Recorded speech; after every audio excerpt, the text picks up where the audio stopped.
ইউটিউবৰ বন্ধু বান্ধৱীসকল। আজি ময়ো এটা প্ৰথম ভ্লগ বনাওঁ বুলি ভাবিলোঁ। ভ্লগনো কি বনাম, আজি আমাৰ শাকনি বাৰীখনকে আপোনালোকক ফাৰ্ষ্ট ভ্লগ হিচাপে দেখাম। ব'লক আমাৰ শাকনি বাৰীখন চাওঁ। এয়া হৈছে আলু, আলু খেতি কৰিছে। বৰ ডাঙৰ হোৱা নাই, সৰুৱে হৈ আছে, খাব পৰা হোৱাগৈ নাই আৰু। আমাৰ হালধিৰ খেতি, বৰ বেছি নহয়, ঘৰত খাব যোৱাকৈ হালধি কৰা হৈছে আৰু। এয়া আপোনালোকৰ আগত বোলো তাকে দেখুৱাওঁচোন বোলে। ব'লকচোন আৰু কি কি শাক আছে চাওঁ আমাৰ বাৰীখনত। এয়া হৈছে লাই শাকৰ খেতি। এয়া বৰ ডাঙৰ হোৱা নাই, ৰুইছেহে, এতিয়া খাব পৰা হোৱাগৈ নাই আৰু, হ'বগৈ লাহে ধীৰে। যিহেতু বিহুৰ বতৰ, বিহুত খাব পৰাকৈ কৰিছে আৰু। এয়া হৈছে ফেচবিন,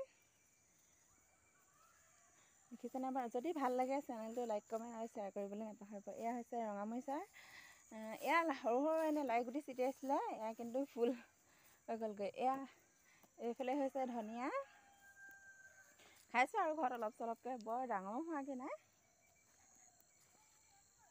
আৰু এয়া হৈছে মূলা, মূলা ধৰিছে আৰু এটা দুটাকৈ, মানে ডাঙৰবিলাক নি খাই থকা হৈছে, সৰুবিলাক আছে আৰু এনেকৈ অকণমান আৰু ঘৰত খাব পৰাকৈ কৰিছে, বৰ ডাঙৰো নহয়। আৰু এইফালে এইখিনি আছে ধনিয়া, এইফালে বিলাহী পুলি ৰুইছে আৰু, ৰুইছেহে প্ৰথম, সৰুৱে হৈ আছে, ডাঙৰ হ'লে আপোনালোকক দেখাম আকৌ এবাৰ ভিডিঅ' কৰি। যদি ভাল লাগে চেনেলটো লাইক কমেণ্ট এণ্ড শ্বেয়াৰ কৰিবলৈ নাপাহৰিব। ধন্যবাদ।